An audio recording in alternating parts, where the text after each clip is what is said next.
Colors TV पर अब तक की सबसे अनोखी प्रेम कहानी दस्तक देने जा रही है। कलर्स ने अपने नए शो शायद यही है प्यार का पहला प्रोमो आउट कर दिया है, जिसकी कहानी टीवी की बाकी घिसी पिटी कहानियों से बिल्कुल अलग है। प्रोमो में दिखाया गया है कि एक्ट्रेस अदिति देव शर्मा का 5 साल पुराना रिश्ता एक पल में टूट जाता है। वो पूरी तरह टूट चुकी होती है, लेकिन तभी उनकी जिंदगी में एंट्री होती है उनकी बेस्ट फ्रेंड के छोटे भाई की, जो उनसे उम्र में काफी छोटा है, लेकिन उनके बिखरे दिल को संभालने के लिए आता है। जी हाँ, इस शो की सबसे बड़ी यूएसपी है इसका एज गैप रोमांस। प्रोमो का सबसे तगड़ा डायलॉग है, क्या प्यार में गिर जाती है उम्र की दीवार। सोशल मीडिया पर खबरें तेज है कि यह show Korean blockbuster drama something in the rain से प्रेरित है, जो जून के महीने से कलर्स और जियो सिनेमा पर शुरू होने जा रहा है।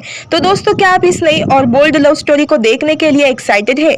आपको अदिति देव शर्मा का यह नया लुक कैसा लगा, कमेंट्स में जरूर बताएं। और नए शोज की ऐसी ही सुपरफास्ट रिव्यूज के लिए हमारे चैनल को फॉलो करना ना भूलें। Thank you.